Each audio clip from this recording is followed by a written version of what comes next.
Hello.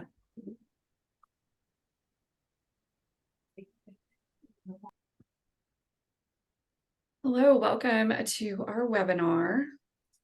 If you give us one moment, we're going to go ahead and get started.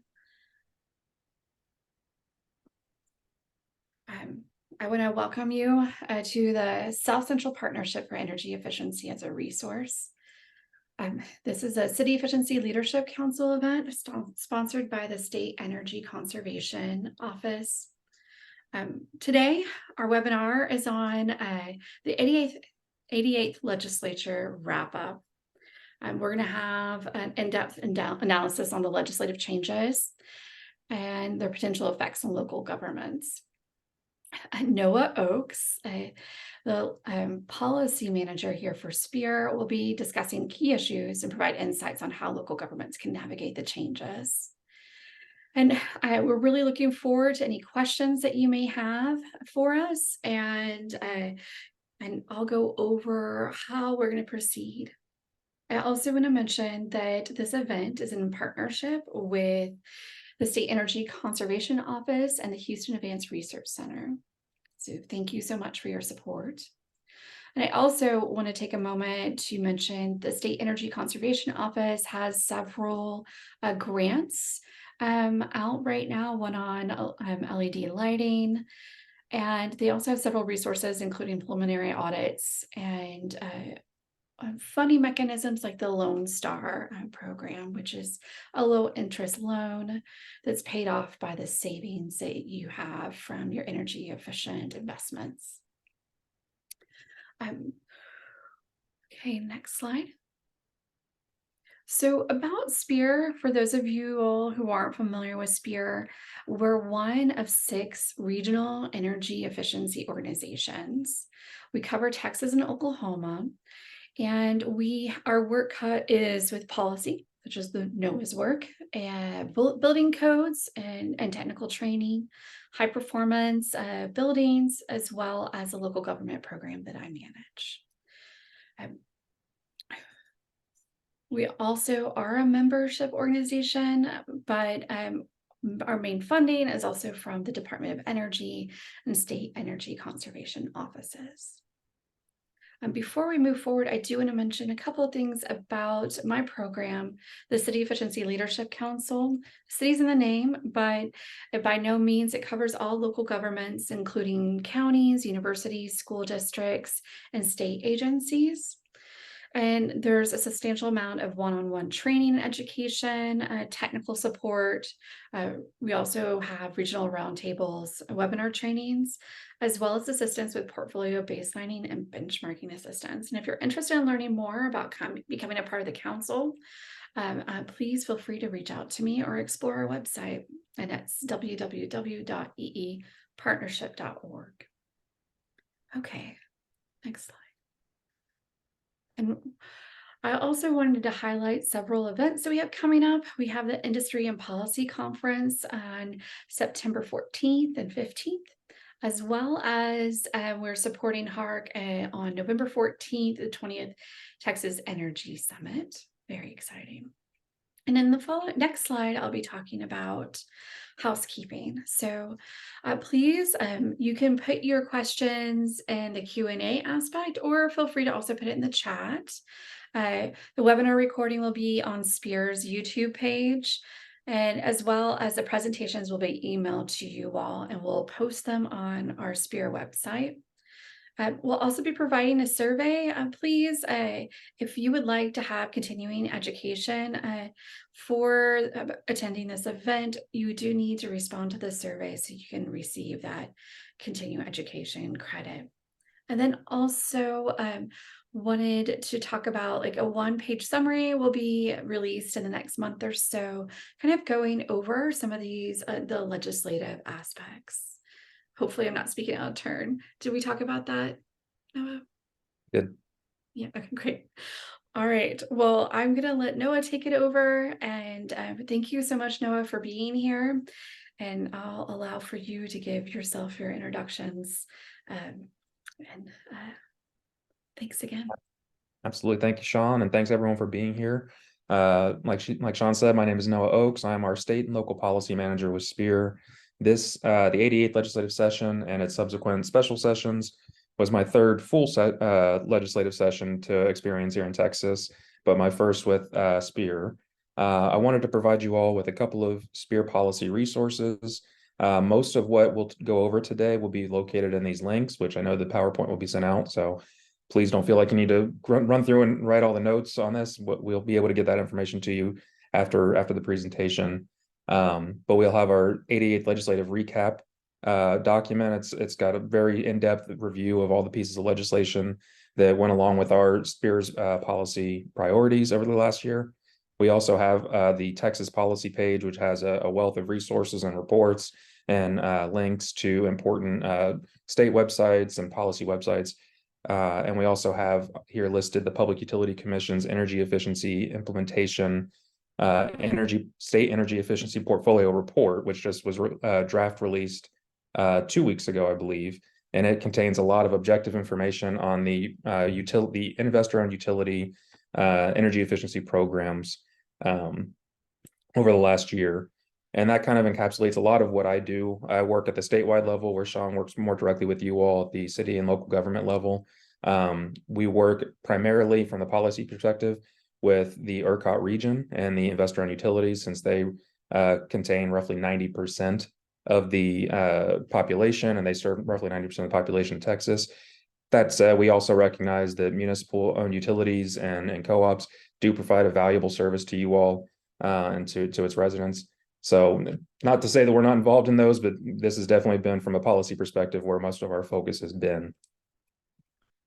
And I want to provide you all just kind of a brief agenda of what you should be expecting to hear today. I'd like to first start with kind of a review of the historical energy efficiency legislation and some of the rules and how they've changed over the last 25 almost years here in Texas.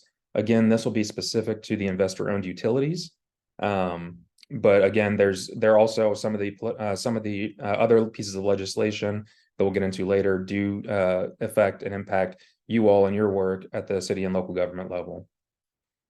After we've reviewed the energy efficiency kind of historical overview, we'll look into what the current rules look like for energy efficiency in the state and what the investor-owned utilities provide.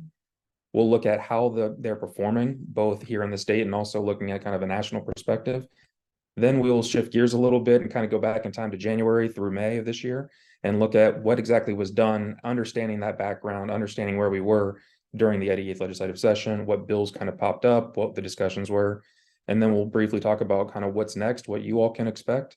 And then hopefully we'll open up to some Q&A and discussion. Happy to hear yours take on the legislative session, policy, what you see coming down the pipe, and really hoping to have a good conversation there.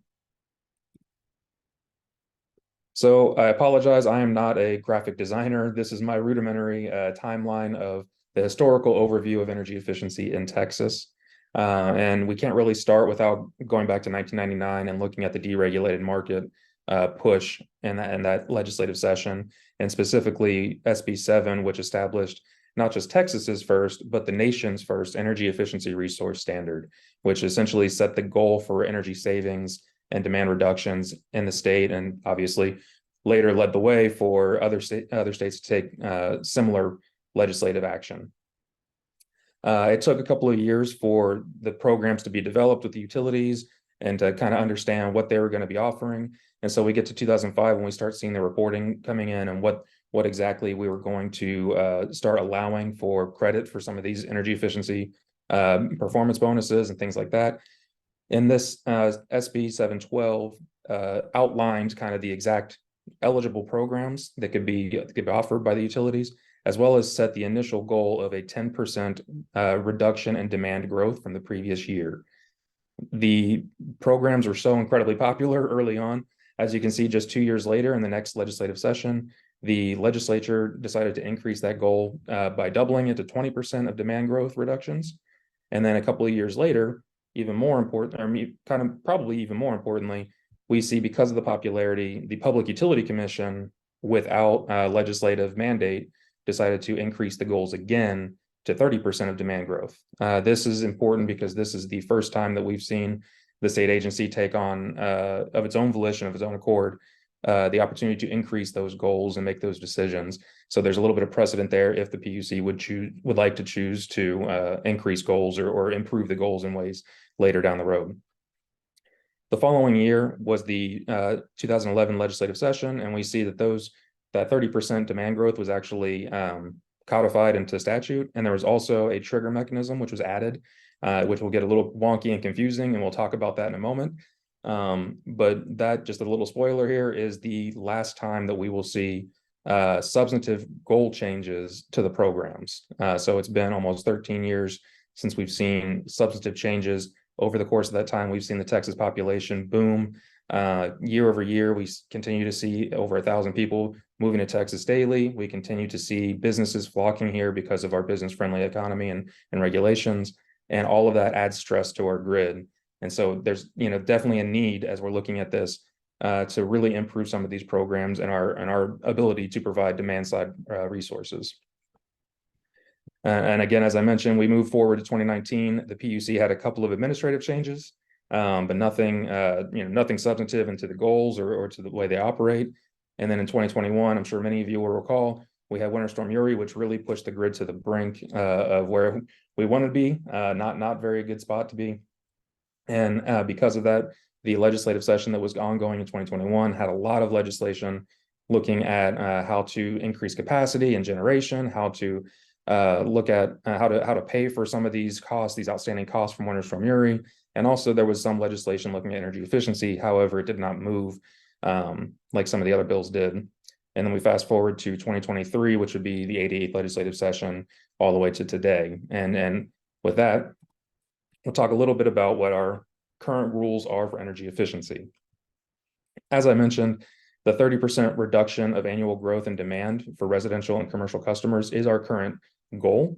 However, if that goal is met and equal to a 0.4% of summer weather adjusted peak, that becomes the new goal for utilities, for the investor-owned utilities. Again, this is just for investor-owned utilities. It should be noted that many municipal utilities, I know CPS Energy, Austin Energy, both have energy efficiency goals that are a little more aggressive and a little bit higher set than the states. But this is where we're kind of at a statewide level from the ERCOT utilities. The rules, or excuse me, the goals, the programs must be cost effective at the program level, not at the portfolio level. So each individual program must be cost effective in its own right. The rules also allow for incentive payments for contractors to try and implementers to get these programs on the move and get them implemented elsewhere and across the state. It reviews the administrative changes, some of the reporting, some of the measurements and costs. It outlines the specific programs, whether it's a standard offer program, which is kind of your more run-of-the-mill kind of coming in and fixing things, or a market transformation program, which is a more of a holistic change, like a big time change for your heat pumps and from HV, from a traditional HVAC or things like that. We also have self-delivered programs and a targeted low income program, which is a requirement of 10% of the program. Each utility's program budget has to be targeted towards low income residents. One thing I didn't mention here is that within the rule, but not the statute, there's also a 5% hard budget for hard to reach residents as well. So it's a little bit, so it's about 15% of that targeted low income and hard to reach combined. But again, it's the specific numbers are 10% and 5%. We also have a couple of other subchapters here, specifically 25-182 in the rules, which allows for the energy efficiency cost recovery factor, which is essentially a performance bonus for utilities if they hit their goals and go and exceed them. It's intended to help not necessarily make the utilities whole again, but it's definitely intended to be a little bit of incentive to help continue utility operations, because if we had wide scale adoption of energy efficiency technologies, we're ultimately asking utilities private utilities to sell less energy and make less money, which is not necessarily the best business model for a lot of these utilities. So providing them a little bit of an incentive through performance bonuses is something that SPEAR understands, and I think a lot of stakeholders believe is important. However, the PUC and other stakeholders have mentioned that this is an opportunity to kind of tweak that and try and figure out ways to maybe make the performance bonuses a little more directly connected to the performance in a little bit more substantive way. We also had just, again, the reporting and evaluation for these programs, which specifically the Energy Efficiency Implementation Project at the PUC is an opportunity. It's twice a year where the PUC and EMV staff, evaluation, monitoring, and verification staff will provide stakeholders an update on these programs. It has stakeholders the opportunity to meet with utilities, meet with staff, talk about the programs, and talk about ways they can be improved or changed. The next one will be in September on the 26th, and I encourage anyone who's interested, please feel free to reach out to me directly or put it on your calendar. You can go to the PUC's website and they've got it listed there. So with our 30% demand reduction and with the trigger mechanism and with the fact that these programs have been around since 1999 really, but really started going, picking up steam after 2005. The question is, how are they actually performing? Well, the reality is over the course of the now 23 years of existence, they've done really well. Our utilities have continuously hit their goals. We see this year after year. And as you can see on this graphic here, the dark blue lines are the demand reduction goals, and we see those continually going up every year. We also have the energy savings goals, which for the most part go up, occasionally have a little bit of a dip like we see this year, but generally speaking have continued to go up. And interestingly, with all of this increase in our savings every year, we still see from the last 10 or 11 years really, really stagnant budgets. The utilities have only set a budget about 120 to 130 million annually collectively. And so with a pretty stagnant budget, we still see these savings going on. And that's because we know that energy efficiency is incredibly cost effective and has longer term benefits than just a single season or single year for that technology. So it has added benefits moving forward. This slide right here kind of overviews the cost benefit ratio, which we see continuously is a positive cost benefit ratio.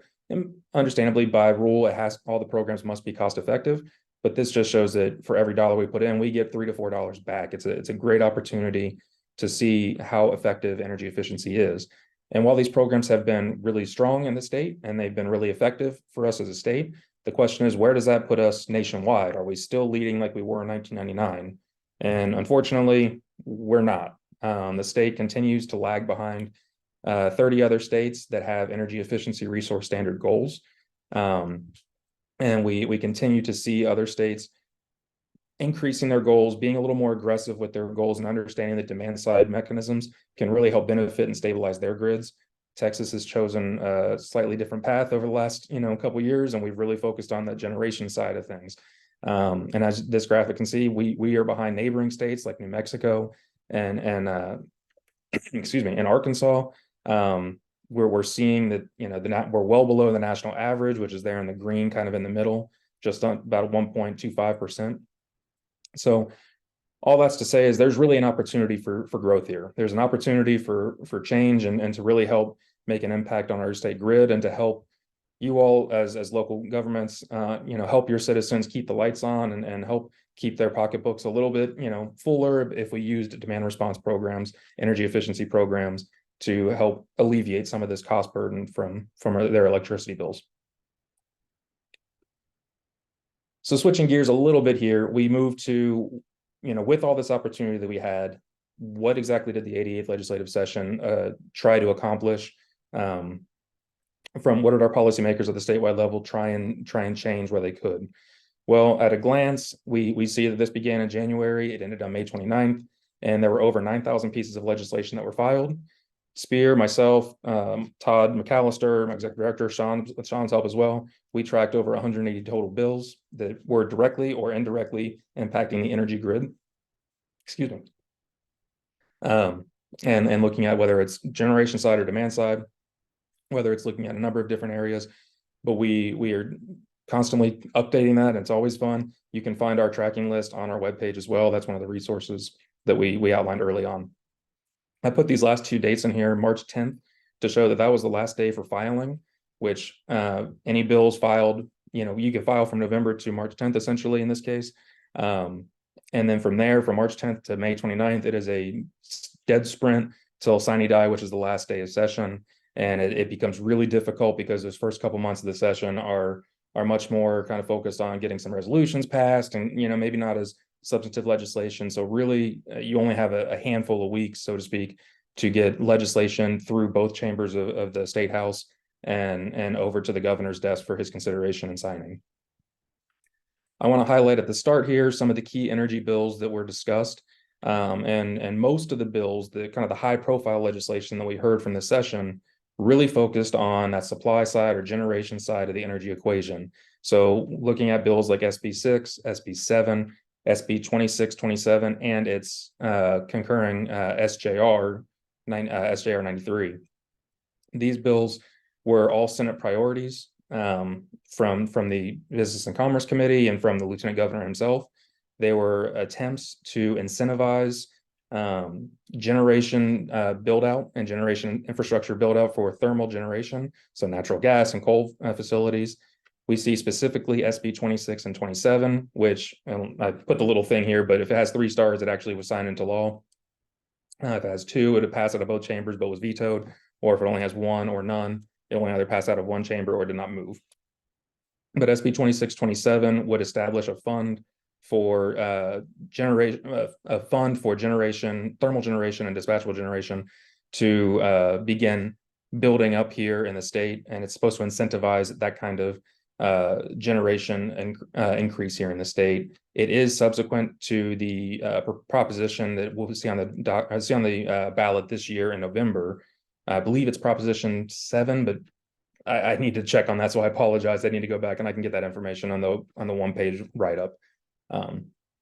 We also had SB 7, which, while it did not pass out of both chambers and become law, it did get added as an amendment to HB 1500, which was the ERCOT PUC OPUC sunset bill. And what SB 7 was planning to do, or what is going to do, rather, is essentially put some guardrails around the Public Utility Commission's market redesign and incentivize thermal and dispatchable generation through developing a performance credit mechanism, which would provide generators additional compensation for being available in days like, well, yesterday and the day before, when we're going into these conservation alerts, into these peak moments, for them to be available and hopefully be reliable is the intent.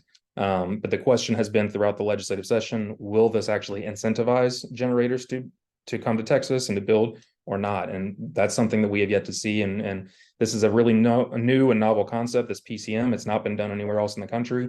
So we're going to see if this actually does do anything to help our reliability and resiliency over the next few years as these plants are being built and developed. And as I mentioned here, HB 1500, we'll get into it a little bit later, but that's the sunset legislation, which all state agencies have to go through a sunset bill every so many years to ensure that they're continuing their operations in the right way, and the legislature can kind of help direct them where they need to be.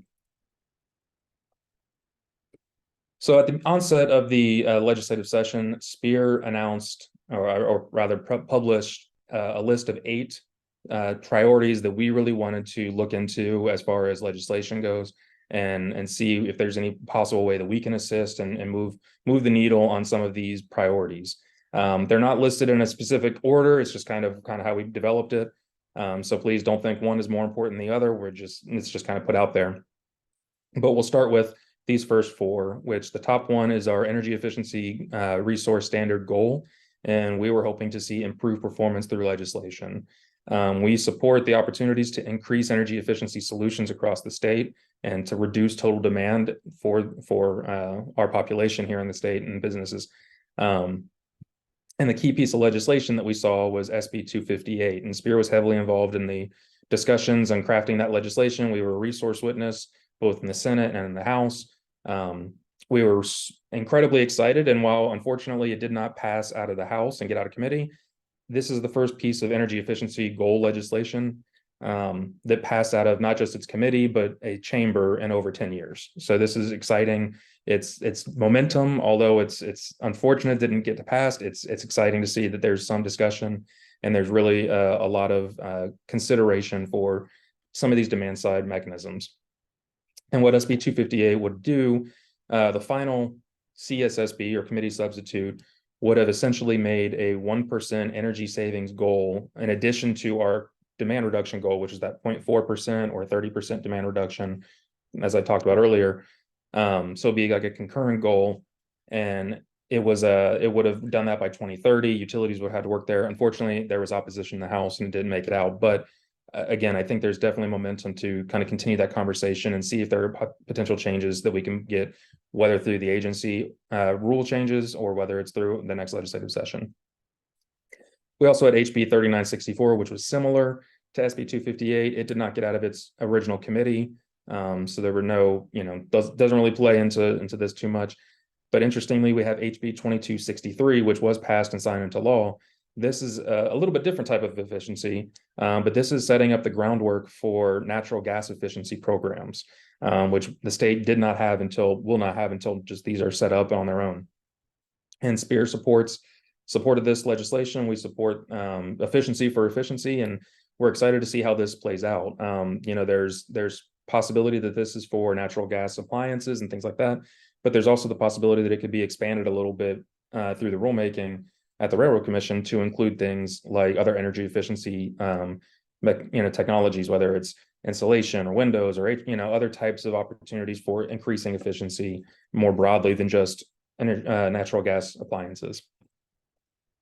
Shifting gears, we went a little bit to we responded to demand response residential incentives. This piece of legislation, which specifically SB 114, would have kind of really helped if it was in place right now, mind you, over the last few days, but essentially would have ensured that all utilities had demand response programs for their residential customers, which for those of you who are not sure, demand response would be in these peak moments like we've had the last few weeks, turning up the thermostat just a little bit or turning down your power use and your consumption to help stabilize the grid and reduce in those peak moments alone your energy consumption.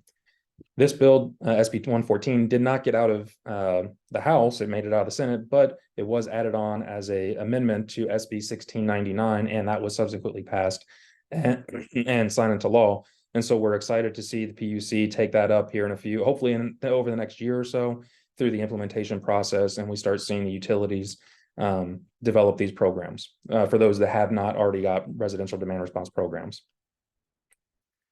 The appropriations bill is the only bill that the legislature has to pass every year.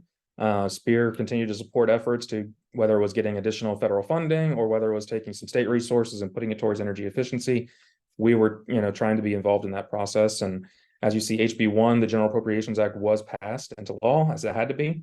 And the really interesting and important part of that bill, that Appropriations Act, is that the PUC was added or gifted or given additional full-time equivalents or employees that are going to be specifically targeting their energy efficiency programs and their efficiency division. So really excited to see that, and SPEAR's excited to work closely with the PUC as those staffers come online, and as we can help with them, whether it's through education efforts or through direct advocacy to the degree that we can help.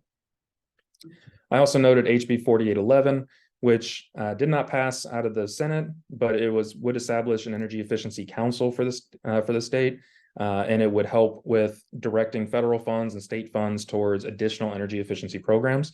The reason I note that while it didn't pass, it was a PUC piece of legislation that they recommended as a potential opportunity. So there may be a chance that moving forward, as the PUC is working through their operations, they might choose to set something up, or they may not, but we'll continue to monitor that situation. We know equity is always something that we pay attention to as an organization. I know Sean does an incredible job working with equity into many of the local government opportunities and grants and things like that. We as an organization continued through every piece of legislation to vote or to voice our concern and our hopes that equity would be concerned. We didn't list any bills specifically here, just because all the bills that we operated with and we worked with, we brought that in, and others brought that in as well. We have our last four priorities here. We had workforce development. It continues to be something that we as a group, as an organization, want to see specifically in the energy sector and energy efficiency, because we know that the energy sector here in Texas continues to outpace national job creation, as well as energy efficiency job creation outpaces the national average as well. Two bills in particular that we followed HB 1755, which was passed into law, is going to create the Lone Star Workforce of the Future Fund, which will provide universities and community colleges and folks the opportunity to some funds to help build out programs to essentially teach up and develop this workforce for the future, which would be some of those skilled workers and areas that we might be lacking currently as a state, and this would be an opportunity for growth there. We also know HB 1780, which while it did not get out of committee, its original committee, Spear felt that this is a really interesting piece of legislation and something to really consider moving forward, which is helping the Texas Workforce Commission develop a program to help workers from traditionally maybe dirty energy or not so clean energy jobs to training into clean energy jobs, because as we see the market is moving towards more clean energy. It's continuing to move towards battery storage. It's continuing to move towards these different technologies and energy jobs. So this would be an opportunity to really help build up Texas's attractiveness for some of those businesses that want to come in and do those types of technologies. Spear's bread and butter since our inception was looking at building codes, and we supported several bills that were focused on building codes, but unfortunately there are also some that were not as good, and we had to not be as excited about, as I'm sure many of you are aware. On the positive side, we did see SB 2453, which would have allowed the State Energy Office to adopt newer energy codes. It did get passed out of both the House and Senate, and it had incredible bipartisan support. It had support from stakeholders on all sides of the aisle, from environmental advocates to builders, and it was an incredible lift for those who were involved with that. Special shout out to the Sierra Club for their work. They did an incredible job with this. Unfortunately, this bill fell victim to the governor's veto at the end of session, because the governor really wanted to focus on those special sessions and felt that this was one that he could veto and potentially get focused on that property tax relief that he was seeking throughout the whole session. So I anticipate that this bill will come back in 2025 in the 89th legislative session, but definitely something that we were encouraged to see the bipartisan support that we did. On the not so great side, and I'm sure several of you on the call already are aware of this, HB 2127, or the so-called Death Star bill. It's already gained a lot of media traction over the last few months, but this bill is going to essentially be a state preemption bill, which would require, which would essentially state that any codes that are not by state law given to local governments to develop would fall back to the state. So while building codes and energy codes, building codes wouldn't be affected because those are explicitly delineated in the statute to you all as local governments, other codes related, like the labor code, for instance, would not be. And there's a lot of concern about if cities and local governments are going to be able to self-govern in this state and to be able to put together their codes the way that'll be impactful and most useful for their residents. We've already seen lawsuits filed out of Houston, out of Dallas, and I believe Austin on this legislation specifically. And so we'll continue as an organization to monitor and see where that will go. Our second to last priority here was transmission build out, and we as an organization continue to support efforts to enhance transmission infrastructure. That is going to be a key moving forward for the state, because our congestion costs are incredibly high. We need to get our transmission infrastructure built out so that we can really help not just lower our congestion now, but for the future, when we see more and more EVs, we see more and more electrification. This is an opportunity that we really cannot afford to miss. We have to continue this moving forward. There was transmission build out legislation in the previous year, in 2021, but this year nothing, really came to a pass, so to speak, from what we were monitoring. And then the last priority we were following is climate action. We support developing climate action plans, not just at the state level, but also at the local level, as you're well aware. And unfortunately, Bill HB 1860 is going to make it a little bit harder for you all to do climate policy charters and adopting those through your everyday work. Unfortunately, now you will have to go and seek permission from the State Energy Office in order to pursue these municipal charters or these municipal changes to your charter. And so it's definitely going to be a little bit more difficult, and something to, it's kind of par for the course in a lot of ways of the state's politics in a lot of ways, attacking some of these climate policies. So while we had a pretty comprehensive list of priorities, there were still other bills that were filed, plenty of bills that were filed that maybe didn't fall directly in line with what we discussed. As I mentioned at the top of this, a lot of electricity grid bills, specifically looking at reliability and resiliency from the supply and generation side of things. We also saw bills on distributed energy resources, which SB 1699 we mentioned earlier was one of those bills, and how to integrate DERs into planning. We saw state interstate interconnection bills, which did not pass. But again, a number of bills that were looking at grid operations and how to make the ERCOT grid more reliable and resilient.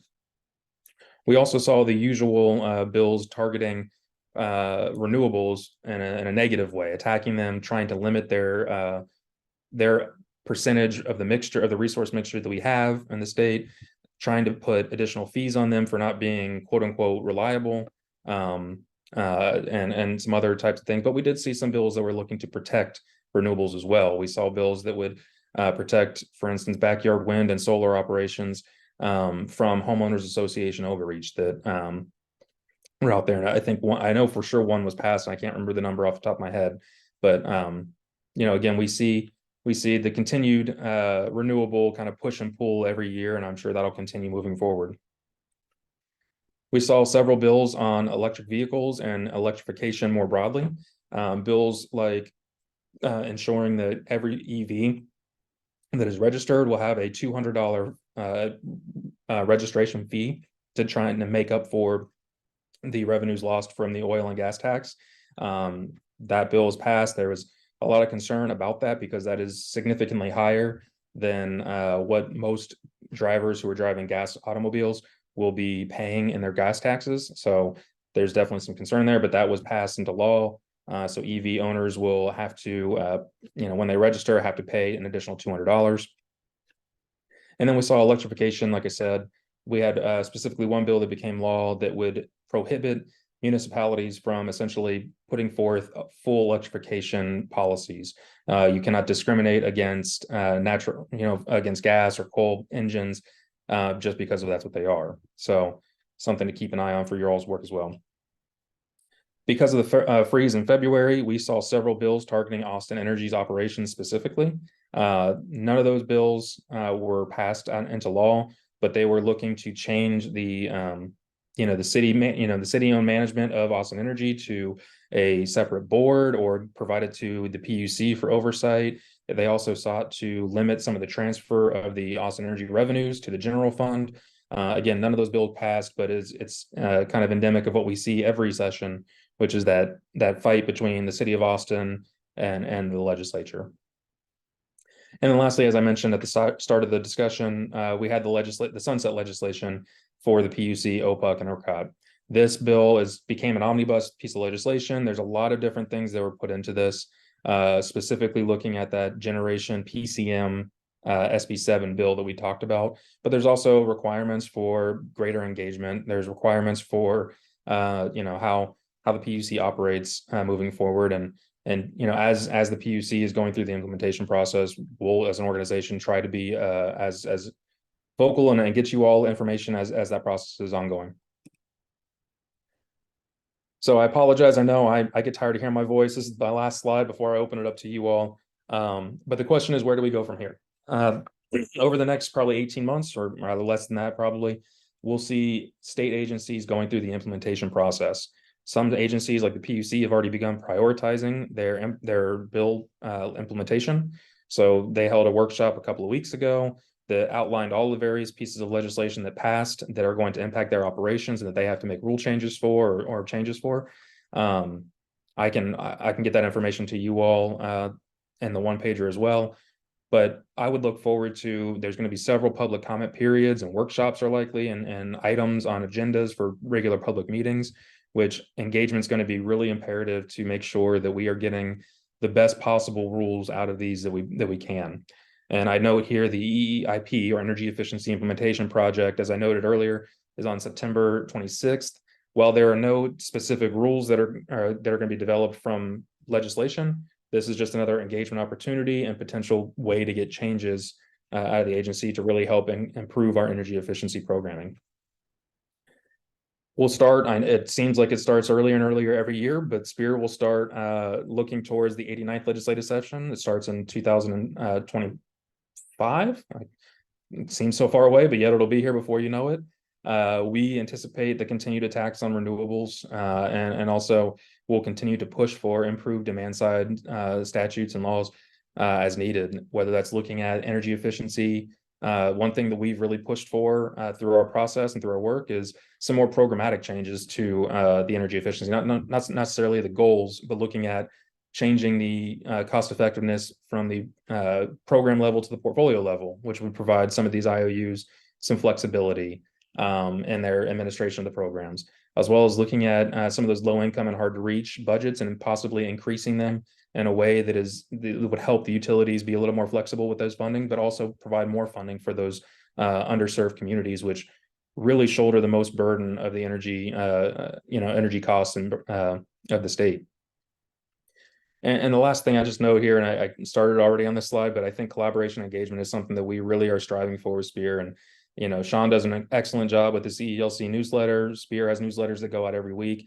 And I think our goal is to really educate stakeholders, you all, the city and local level, to opportunities where, we can collaborate and engage with, each other, as well as with state policymakers and everyone in between to try and move the needle forward to help us so that we're not going through weeks like we've seen this week, where we are constantly getting texts from ERCOT or utilities saying, please conserve energy. We don't have enough. So I think this is really going to be important moving forward, and hope to continue that conversation.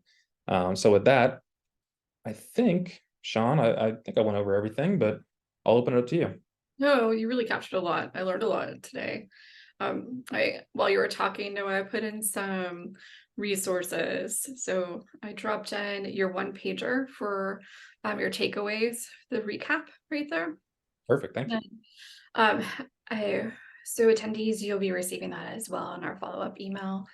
And then I also put in here, if you're interested in looking at what else Noah's been focusing and doing his work on, I would check out the website. There's a lot of resources. We have templates there, as well as on our resource page, there's resolutions. And I wanted to mention that. So coming up on October 5th, I don't know if those of you have heard about it, but it's called the National Energy Efficiency Day. And it's encouraging local governments to put forward resolutions or proclamations to further energy efficiency on their operations, and also energy efficiency for the residents. And I'm going to drop in the chat. There's a great toolkit on the website. And if you actually have a resolution that you're pushing forward for your organization, please let us know, because we're actually going to be showcasing, hopefully, if we can get enough people together, showcasing a webinar talking about EE Day, the outcomes they've seen from participating in Energy Efficiency Day. And then also we'll be showcasing whoever participates in our newsletter, and you also get posted on the national website. So lots of opportunity for recognition and a space that you don't always get it. So I had some questions for you, Noah. There is a person who raised their hand. So I was going to see if they wanted, I am also going to allow for everyone to talk so we can kind of have a conversation, because this is, we have a good 14 minutes. And let's see. So we did have a question. Can you expand on how the climate change leg limits activities? Yeah, so I think the big one to start with was that HB 1860, which ultimately, again, it's going to be limiting the ability for you all. You have to get permission from the state energy office. The question remains, will they be as amenable? And I'm not trying to say, cast aspersions or anything on the state energy office at all, but from a statewide politics perspective, the continued attacks on renewables and climate change and climate planning doesn't always bode well. So I think our concern as an organization is that, that might either slow down cities and local governments' ability to adopt climate charters and climate policies, because the state might either drag their feet a little bit, or they may outright say that they're not needed. We don't know for sure how that's going to play out. But then on top of that, we see, as I mentioned, a lot of ongoing attacks against the renewable sector, because there's a lot of focus on renewables not being quote unquote reliable because the sun goes down and the wind's not always there. And we see a much more focused push for these thermal specific generation sources, which continue to emit significant emissions. So I think those are kind of the two big areas. And you know, I think also when we look at, for instance, the building codes, not being able from a statewide perspective to adopt more progressive, I don't want to use the word progressive, but more newer or updated building and energy codes at the statewide level can really help, or can really hinder the state's building envelopes as a whole, and being able to build out that resiliency for homeowners, and be able to weather some of these high temperatures in the summer and low temperatures in the winter that we've been seeing. I have a question. Noah, since you are actually meeting with some of these representatives in person, and what do they say when you make the statement, hey, we really need to move forward with energy efficiency and with codes because it will help support the Texas residents and draw down on the demand on the grid? What do they say to that? The interesting thing is that there's a lot of support, I think, obviously from the left, but there's growing support on the right as well from these policymakers, the understanding that these technologies and these demand side mechanisms are really helpful, but the concern that I've heard is that they're not enough. They won't be able to stop a winter storm Uri, for instance, in the future on their own. Which SPEAR, I don't think, and other organizations aren't necessarily making that point, but we do believe that this does need to be an all of the above strategy as it relates to our grid and building out that resiliency and reliability. So there's definitely tempered support, I think, on both sides of the aisle. But the question then becomes, is it politically, feasible, or are we actually practically going to be able to pass it? And that's where we really seem to get the hang up. And Sean and I were talking just yesterday, and, she brought up the point, and she was absolutely right that our legislature is not built to pass bills. It's by rule, it's built to essentially kill bills more than anything, because, and it's not bad or good. It's just, that's the way it's developed. And it's hard to get bills passed for a reason. We really do want to get as much support as possible. And it's frustrating. It was frustrating when we saw the CECO energy bill, for instance, get vetoed because of property tax relief, not something completely unrelated to the energy codes. But it's just kind of, that's the way it goes sometimes. And so I think there's going to be support. We've spoken with several legislative members and staffers. I anticipate a number of bills coming out next year, or a year and a half or so. And I hope to see, hopefully better movement than we saw, and potentially get it to the governor's desk for consideration. There's a couple of hands that are up. Izzy, did you have a question?